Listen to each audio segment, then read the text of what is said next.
Les amis, bienvenue dans la partie Apple. C'est une série de vidéos sur la monétisation et comment gagner l'argent avec ses publicités. Ce n'est pas des séries pour comment devenir riche rapidement, non. On parle d'expérience des développeurs, comment générer de l'argent avec des applications mobiles, quels sont les défis et comment vous pouvez faire, n'est-ce pas, pour surmonter ces défis.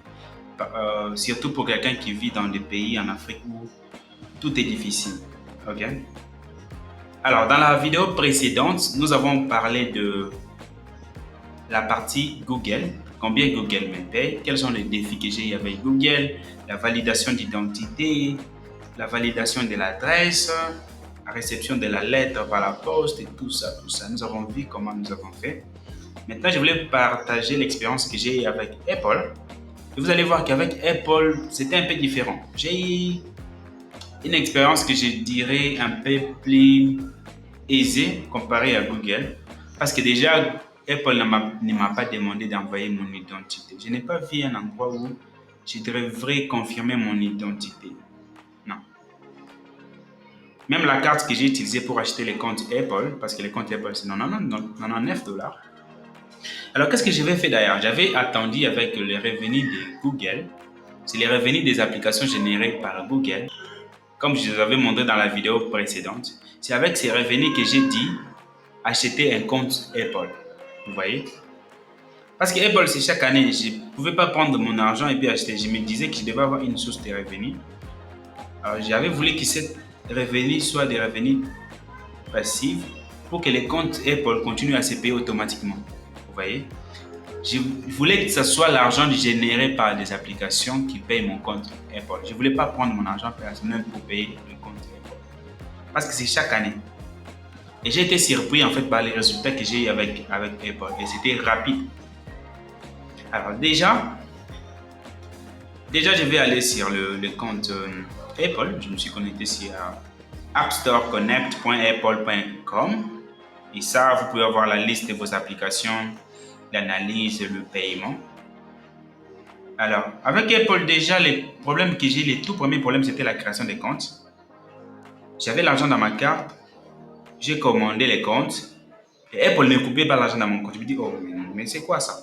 J'ai l'argent dans mon compte, je vais acheter un compte Apple, vous ne coupez pas l'argent. J'ai attendu, Apple ne coupait pas toujours l'argent. Je me suis dit, non, je dois les contacter. Je suis allé sur Google, j'ai tapé comment contacter Apple. Directement, j'ai été redirigé par le site où j'ai eu des étapes sur comment contacter Apple. J'ai contacté Apple.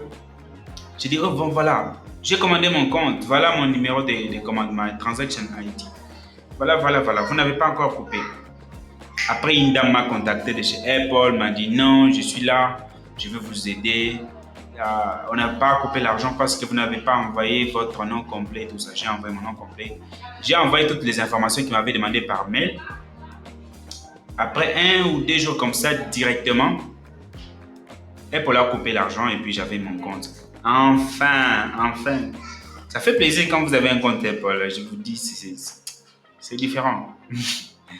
C'est différent. Alors, déjà, j'ai créé un compte Apple. L'erreur qu'il avait commis, c'est que je n'avais pas une application.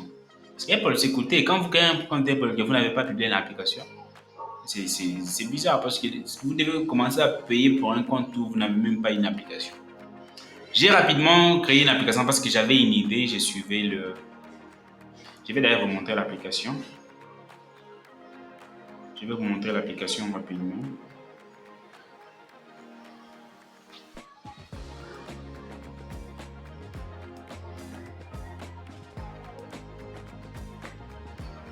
Voilà, c'est cette application ici, CompTIA.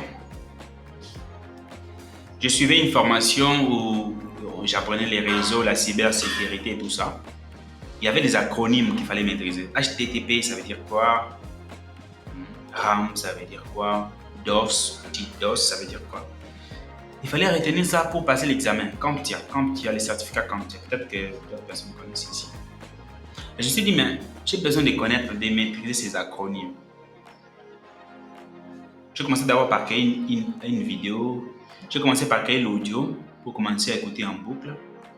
Et je me suis dit, mais je fais flipper. Si j'ai créé une application qui peut me permettre de voir les tests et de lire l'audio automatiquement, ou je peux faire monter comme ça rapidement. Donc, j'ai créé cette application, j'ai envoyé sur Apple avec la liste de tous les certificats CompTIA. De telle sorte que il y a des certificats gratuits, quelqu'un peut lire les acronymes gratuitement. Il y a d'autres certificats où la personne doit payer quelque chose. C'est là où les revenus vont venir. Donc, j'ai utilisé une stratégie qu'on appelle le in-app purchase, les achats dans l'application. Donc, la personne peut utiliser une version gratuite. Mais pour avoir plus de fonctionnalités, il doit acheter quelque chose. Ça peut être des in-app purchase, les achats qui vont expirer, comme dans les jeux vidéo, il y a les coins que vous achetez, vous commencez à utiliser lorsque ça va expirer. Mais il y a aussi les in-app purchase qui n'expirent pas. Là, ça veut dire que mon application est gratuite, mais j'ai une version payante à l'intérieur. Vous pouvez passer à la version pro. Vous payez une seule fois. OK? Les in-app purchase qui n'expirent pas, vous payez une seule fois. Les in-app purchase qui expirent, vous payez plusieurs fois. Moi, j'avais choisi de payer une fois pour permettre à la personne juste d'avoir l'application, comme si l'application est offline, et commencer à l'utiliser comme il veut. J'ai donc envoyé l'application en ligne et j'ai croisé les doigts. J'ai croisé les doigts. Moi, je me disais, bon, c'est un test parce que tout ce que je fais, je me dis, j'explore. Je ne m'attendais pas à un résultat au début. J'étais en train d'apprendre en fait les in-app purchases. OK? J'étais en train d'apprendre en fait comment comment monétiser les applications. Je ne m'attendais pas à grand chose. Je vais afficher ça sur App Store. Je ne m'attendais pas vraiment à une explosion. Non, non. C'était juste un essai, tenter d'apprendre. J'ai publié l'application et puis j'ai croisé les doigts. Alors, après un moment donné, c'était un jour comme ça. Comme toujours, un jour comme ça. Je me suis assis, j'ai vu une notification. Tang! Non, ce n'était pas une notification d'ailleurs, parce que là, il n'y a pas une notification. Pour afficher les achats dans l'application, j'ai utilisé un service qu'on appelle Revenu Card. Parce que pour avoir les achats intégrés et les abonnements dans votre application, vous devez avoir votre propre serveur. Alors, le Revenu Card va gérer la partie serveur et vous permet d'ajouter les achats intégrés de Google, les achats intégrés de Apple. Vous concentrez sur votre application. C'est en fait comme Firebase. Firebase vous permet d'avoir le back-end. Vous voyez. Revenu Card vous permet d'avoir comme un back-end pour les achats intégrés et les abonnements. C'est un service professionnel utilisé par des grandes entreprises, ne vous en faites pas. Alors, un jour, je suis allé dans Revenu Card, j'ai regardé comme ça. Quelqu'un avait payé mon application aux États-Unis. J'ai dit, wow, attends. Donc, j'ai créé une application, j'ai mis l'application en ligne et quelqu'un quelque part au monde pense que mon application est valable pour qu'il paye avec son argent. Parce que l'application coûte, comme vous pouvez voir, je vais vous afficher ça sur l'écran. L'application coûte 7,99 $, donc 8 $ environ. Une personne achète, pense que mon application est utile pour. Je me suis dit là, ça veut dire quelque chose. Ça veut dire quelque chose. Voilà. Je vais monter les overviews. Les overviews est là. Ça, c'est les revenus pour le dernier 28 jours. Ça a un peu baissé ces derniers temps. Bon. Je n'ai même plus à jour l'application ici. Mais c'est comme ça, à chaque fois que vous payez, on vous dit. À chaque fois qu'un utilisateur paye, vous pouvez voir le pays dans lequel il a acheté. Alors, combien au total j'ai vendu cette application pour Apple et pour Google, parce que les achats intégrés, vous pouvez les faire pour Google et pour Apple. Mon application est disponible et sur Google et sur Apple. Alors, si je viens ici, je vais aller prendre je vais aller dans Non-Subscription parce que ce n'est pas une souscription. Les utilisateurs ne payent pas par mois, ils payent une seule fois. Alors, je peux voir ici que l'application a été vendue à 157 customers, 157 clients qui ont acheté mon application. Et ces gens sont des gens qui sont aux États-Unis, qui sont United Kingdom, États-Unis, dans plusieurs pays. Australie,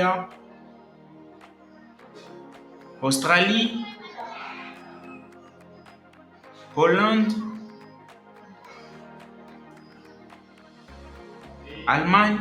Donc, ce sont des utilisateurs qui viennent du Canada, de plusieurs pays dans le monde. Et je me suis dit, ça veut quand même dire quelque chose. Les gens qui sont dans des pays développés, comme ça, arrivent à acheter mon application. Je me suis dit que c'est un potentiel en fait. C'est un potentiel. Si vous créez une application que vous ciblez les gens qui sont dans des pays développés, vous avez plus de chances que la personne achète votre application. C'est pourquoi je dis, si vous créez une application, il faut regarder votre application est destinée à qui. Moi, mon application était destinée aux gens qui apprenaient CompTIA. Okay? Et j'ai remarqué que la plupart de ces gens sont aux États-Unis. Aux États-Unis, Canada, dans des pays comme ça.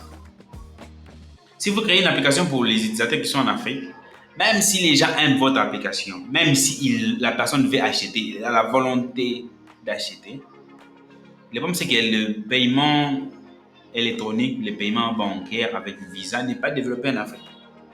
Les gens auront du mal à acheter votre application. C'est pas parce que les gens ne veulent pas, non. Les gens peuvent vouloir acheter votre application, mais les moyens de paiement n'est pas supporté en Afrique, n'est pas plus développé en Afrique. Tandis qu'aux États-Unis, une personne peut avoir 5 ou 10 cartes. Vous voyez déjà. Imaginez $8 dans une de ces cartes, c'est très facile. En Afrique, plutôt, les gens utilisent les mobile money. Le problème, c'est que les mobile money, si vous mettez dans votre application Apple, si ce sont des produits virtuels, votre application risque d'être bloquée. Parce qu'Apple dit ceci.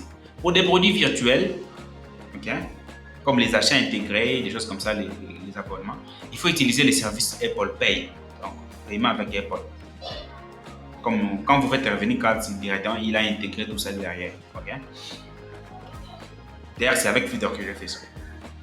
Mais quand vous faites vous vendez des produits comme un site de e-commerce, vous vendez des produits physiques, vous faites des livraisons vous-même, là, vous pouvez utiliser mobile money. Il n'y a pas de problème parce que là, ce sont des produits physiques. Apple ne va pas couper l'argent. Mais pour les produits virtuels, comme les produits dans mon application, Apple a besoin, n'est-ce pas, de couper l'argent. 30%. Oui, 30%. Quand vous débitez, Apple vous donne d'abord 15% pour que vous puissiez vous développer. C'est ce qu'ils disent, hein? 15%. Donc, dans cet argent, il y a la part d'Apple dedans. Voilà. Il n'y a rien de gratuit, papa. Il n'y a rien de gratuit. Apple a 15% dedans. Ah, ici, maintenant, c'est l'argent pour Google et pour Apple pour les achats intégrés. On va voir si Google, dans ces montants ici, dans ces montants ici pour Google, donc quand vous êtes sur votre compte Google, vous choisissez l'application, je vous montre, hein. Vous choisissez l'application, okay. Et dans l'application, qu'est-ce que vous faites? Vous allez descendre jusque là où on a écrit Financial Reports. Je vais aller dans Overview. Vous voyez ici, j'ai souscription, j'ai tout ça, mais je vais aller dans Overview. Dans Overview, je vais prendre Revenu.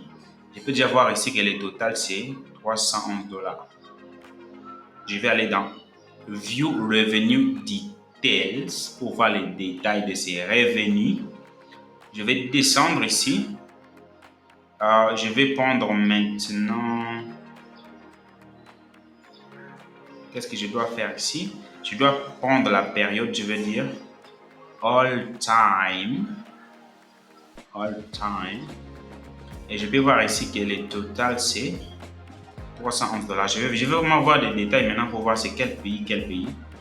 Si je descends ici, je vois que les États-Unis, c'est $244. Canada, c'est $26. Allemagne, c'est $15. Australie, c'est $7. Hollande, c'est $7. United Kingdom, c'est $7. Alors, vous allez remarquer que les revenus sur Google pour les achats intégrés, même pour les publicités, seront un peu inférieurs aux revenus sur Apple. J'ai remarqué pourquoi. J'ai remarqué que la plupart des gens qui utilisent l'application sont aux États-Unis. Et aux États-Unis, c'est comme si, peut-être que je me trompe, c'est comme si la plupart des gens utilisent iPhone. Alors, quelqu'un est aux États-Unis, il utilise un iPhone. Lorsqu'il utilise votre application, c'est facile que la personne paye. Parce que la culture sur iPhone, c'est payer. Vous avez une application, vous payez. La culture sur Android, c'est afficher la publicité. Les gens sont habitués avec ça. Quelqu'un paye sur Android, ça arrive, comme vous pouvez voir ici. Mais c'est rare. Et ces gens-ci sont dans des pays développés. C'est pourquoi il faut cibler vos utilisateurs, c'est très important. Donc ça, c'est l'argent qui a été généré. Maintenant, je vais aller sur Apple pour voir maintenant les détails sur Apple. Alors, sur Apple ici, je vais seulement aller sur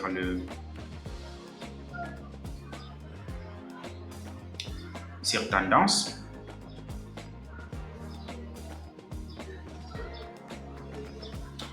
Dans tendance ici, c'est là où je peux voir les derniers paiements. Ici, on me dit par exemple les derniers paiements de ces mois, c'est 38. Les derniers montants générés pour ces mois, entre le 12 octobre et le 11 novembre, aujourd'hui c'est le 12.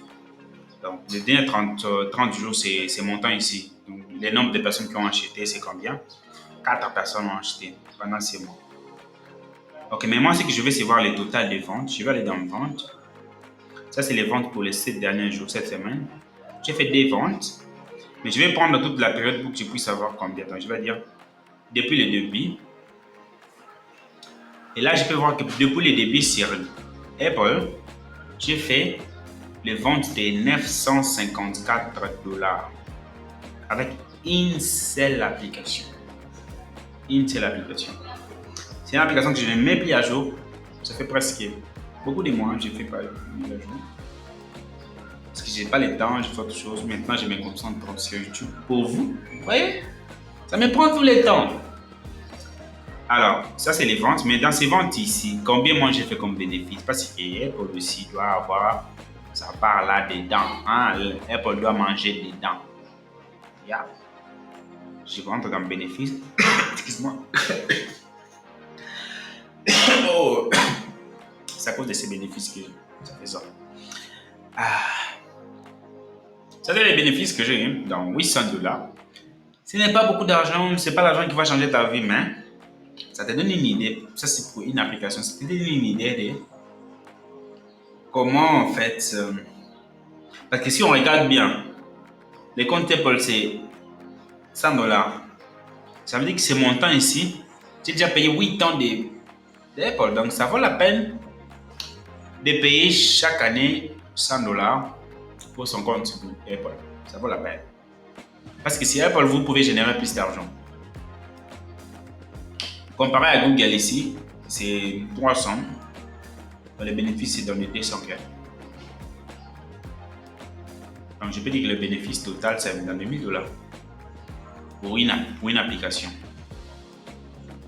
Pour une application.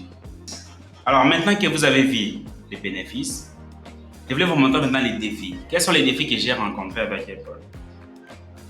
Avec Apple, j'ai eu un sérieux problème. Bon, c'est le seul problème que j'ai eu.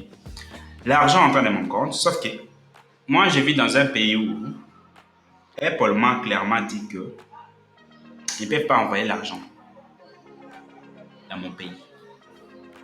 J'ai eu mal. Pourquoi? Parce que nos banques ici, je vais pas citer le nom de la banque. Je vais aller dans mes informations bancaires pour vous montrer. Donc, je vais aller dans Business. Ici, j'utilise maintenant une banque américaine. Je vais vous montrer. On va y arriver de comment je suis arrivé ici. J'avais ajouté une banque ici.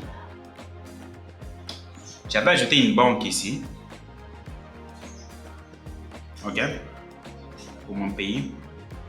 Apple me dit que cette banque est bannie aux États-Unis. Vous imaginez?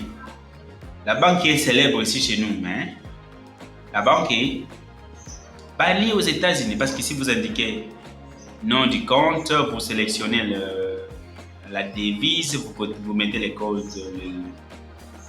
SWIFT. En mettant les codes SWIFT, Apple va valider votre banque. Vous pouvez taper le nom de la banque et vous-même, et puis la ville, les codes postaux. Apple va chercher automatiquement les noms de la banque. Alors j'ai eu des problèmes avec la banque. J'ai dit OK. Apple me dit que non, la banque est bannie. Qu'est-ce que je fais? Parce que moi je contacte toujours Apple. Apple, ce qui est bien avec eux, c'est que quand tu as un problème, tu les contactes, ils répondent rapidement. C'est pourquoi on paye $100 chaque année. J'ai contacté Apple, je les ai dit, Apple, ma banque ne passe pas, pourquoi? Oh, c'est banni. J'ai dit OK. Je vais essayer une autre banque. OK. Oh, ça ne passe pas. Ça ne passe pas. J'ai donc fait ceci. J'ai dit OK, je vais vous envoyer la liste de toutes les banques ici, dans mon pays. Regardez s'il y a une banque qui peut passer. Ils ont regardé, ils m'ont dit aucune banque ne peut passer. J'ai dit quoi? J'ai vu dans quel pays? Je me suis dit, j'ai l'argent dans mon compte. À ce moment-là, j'avais dû passer des moments difficiles. J'ai l'argent dans mon compte. Vous devez trouver une solution pour moi. Oui, j'ai crié, papa. Je suis inquiet. C'était par mail, donc j'ai crié par mail. J'ai dit, vous devez trouver une solution pour vos clients. Comment je peux faire? J'ai réfléchi. Je me suis dit, bon, voilà. Quelle banque passe? C'est les banques dans d'autres pays, ok. Quel pays où il y a les banques qui ne peuvent pas être sanctionnées? C'est les États-Unis. Voilà. Je connais une personne qui a son frère aux États-Unis. J'ai dit, est-ce que ton frère peut passer ses informations bancaires pour que je puisse ajouter à mon compte, pour que Google, pour que Apple envoie l'argent là-bas? Ça doit être quelqu'un de confiance. Hein. La personne m'a passé ses informations bancaires, c'était la banque JP Morgan. J'ai mis les comptes au moment où justement appuyé sur Save. La banque, pouf, JP Morgan. Ça peut pas être Google, Apple ne peut pas réviser ça. Bam, la banque est passée. JP Morgan, je dis, oh, j'ai mis avoir des connaissances aux États-Unis. Et quand j'ai mis cette banque, après quelques jours, Apple a envoyé directement. Je vais vous montrer les tout premiers paiements que Apple a envoyés. Je vais vous montrer les premiers paiements qu'Apple a envoyés. Ah, cet argent, j'ai acheté quelque chose que je dis jusqu'à aujourd'hui. Je me suis dit ça c'est un souvenir. Bon, ça c'est ce qu'Apple a envoyé dernièrement. Alors ici, je vais aller dans... Je vais rentrer. Je vais prendre même un juin. Je pense que c'était en juin. Non, c'était pas en juin. En juin, on m'avait envoyé ces montants ici. Vous voyez toujours que c'est toujours JP Morgan Chase Bank. Je vais prendre mai. Je pense que c'est mai. Voilà, nous sommes en mai ici. Je vais zoomer ici. Voilà, nous sommes en mai. Donc ça, c'est le rapport de mai. OK? Donc le paiement ici, c'est le paiement les 4 juillet. Mais l'argent, c'est l'argent qui a été généré pendant toutes ces périodes. Donc j'avais accumulé 576,77 $ dans mon compte Apple. Mais j'avais jamais réussi $1. Pourquoi? Parce que les banques ne passaient pas. Les banques de mon pays étaient bannies. Alors, lorsque j'ai contacté cet ami, on m'a passé les contacts de la banque JP Morgan Chase aux États-Unis. J'ai mis des informations, paf. Apple a envoyé l'argent dans mon compte et lui m'a envoyé par M-Pesa. L'argent est venu dans mon compte. Quand j'ai regardé ça, j'ai dit voilà.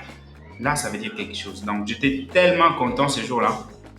Ça m'a donné une motivation. Je me suis dit, OK, finalement, les efforts, les comptes Apple que j'ai payés, bon, ça, c'est pas l'argent qui va changer ta vie, mais je me suis dit quand même, ce jour-là, que ça marche. Ce n'est pas pour rien que je paye un compte Apple.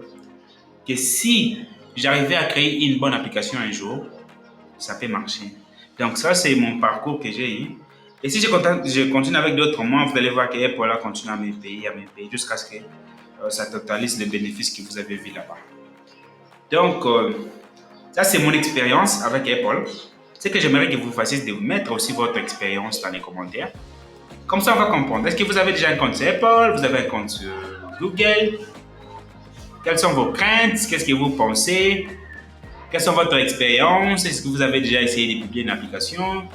Est-ce que votre application génère de l'argent ou non? Est-ce que vous voulez afficher les publicités ou les achats intégrés ou vendre votre application ou les abonnements. Qu'est-ce que vous voulez faire? Mettez dans les commentaires, comme ça nous allons essayer de discuter. Dites-moi aussi qu'est-ce que vous voulez en fait comme discussion. Comme ça, je vais faire des sujets sur ça, on va continuer à parler. La programmation, ce n'est pas seulement les codes, c'est tout ça. C'est l'expérience développeur, la création des comptes, la publication des applications. C'est tout ça qui fait le développement. Parce que si tu crées ton application qui seulement dans ton téléphone, ça n'a pas d'importance. Personne ne connaît ça. Il faut publier ça pour voir si c'est utile. Ce sont seulement les utilisateurs qui peuvent vous dire que c'est utile. Même moi, je ne peux pas vous dire que c'est utile. Parce que ce sont des utilisateurs, vos utilisateurs qui vont juger que c'est utile. Donc, je suis content de partager ça avec vous. Ça me soulage un peu. Toute cette expérience, toute cette pression, je voulais partager avec une personne pour voir là où je suis parti. Et peut-être en ce moment ici, vous avez une idée, vous avez un projet, vous avez une vision. Moi, je vais vous dire de ne pas abandonner. Essayez au moins de faire quelque chose. Votre application là, ce n'est pas parfait. Publiez d'abord comme ça. Ça part d'abord comme ça. Laissez les utilisateurs juger. Et aussi, quand l'application est en ligne, ça vous motive d'améliorer. Aussi longtemps que c'est dans votre machine là, vous n'allez jamais améliorer ça. Mettez ça en ligne, que les gens commentent, vous allez avoir la motivation d'améliorer votre application. Donc, je suis là, c'est Gédéon de Solento. Je suis fier que vous fassiez partie de cette famille. Nous allons continuer à faire des vidéos comme ça pour partager avec vous l'expérience et voir comment nous pouvons, n'est-ce pas, partager nos connaissances et nous aider. Merci et n'hésitez pas de vous abonner, de partager la vidéo. Nous sommes ensemble. Je vous dis à bientôt.